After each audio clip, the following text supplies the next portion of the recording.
Yeah, not the first time this has happened in the world of sport or in the world of football. But, Andy, we were chatting earlier on, and you came up with all sorts of kind of layman's questions, really. I think that's fair enough to say. The kind of things that everybody's probably financial implications, yeah, isn't it?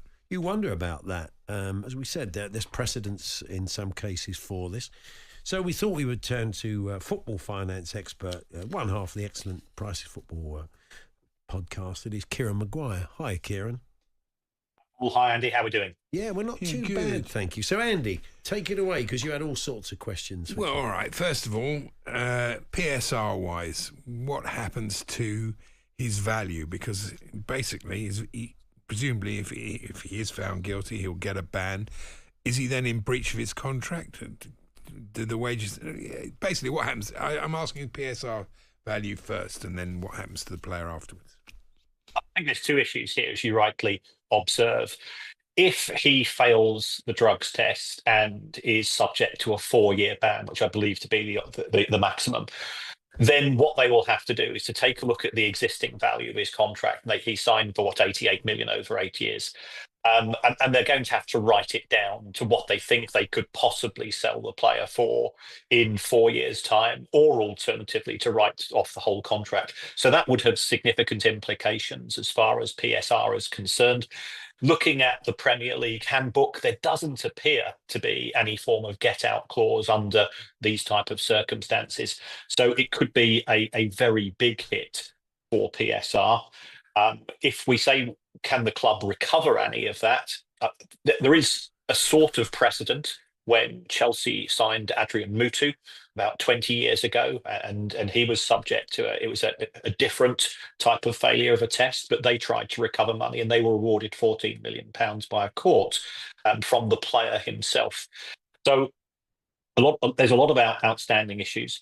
But if the player is found guilty, there will be what you'd sometimes refer to as a bad will clause in a contract, which says that if you conduct yourself in an unprofessional manner, then that could constitute gross misconduct.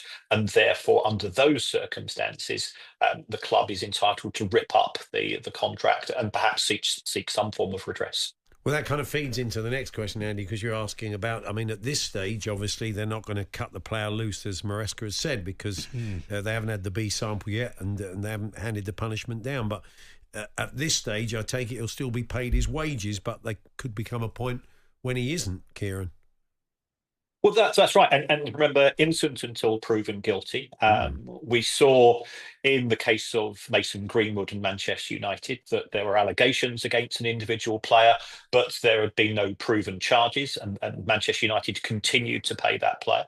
We can have a broadly similar issue with regard to Mendy at Manchester City, where the club didn't pay the player, but his legal team managed to prove that he was entitled to be paid. So he ended up recovering some wages. So I think there will be a lot of advice being given to A, the club, and B, to the player. And at this present point in time, he is not guilty of anything. No, sure. Yeah, is he, if he's found guilty, is he in breach of contract? Would they be entitled to rip up the contract? If there is a gross misconduct clause. Have we lost Kieran there? Yeah. No, I think he is still there. It's just broken up. All right. I think we're going to try and... What's going on? Okay. Okay, we can still hear. Yes. Sorry, Kieran. You were clearly still talking. It's just after Andy's question we lost you. So if you could just pick up. You said if there is a gross misconduct clause in the contract, then I think we lost you. Yes, sorry about that. Yes, if there is a gross misconduct clause in the contract, and that is deemed to be part of a drugs misdemeanor, then the club will look at the small print and see what are their options, one of which is to suspend the player, one of which is to say that the contract becomes terminated. And under those circumstances, would Chelsea Football Club be entitled to any form of compensation from the player himself?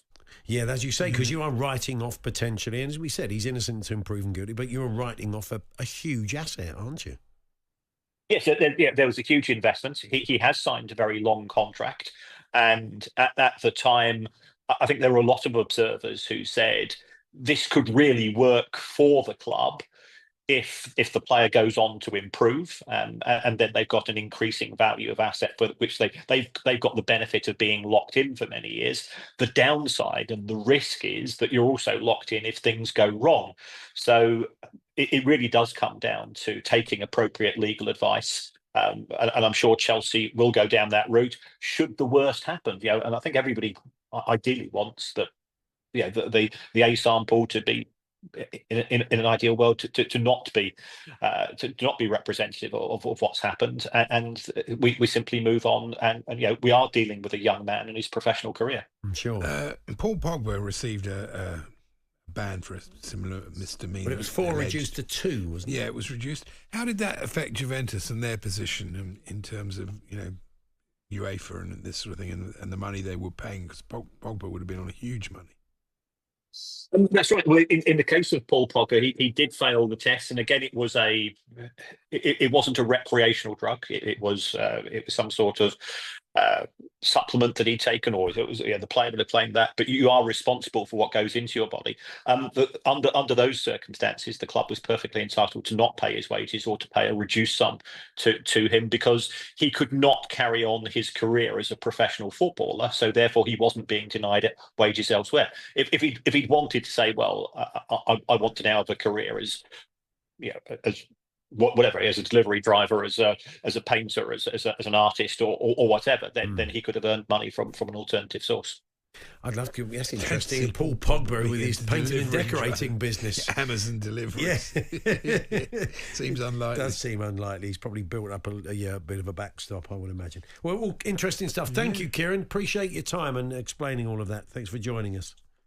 Anytime. Always an honour to be on the show, guys. There we are. Kieran Maguire there, football finance expert.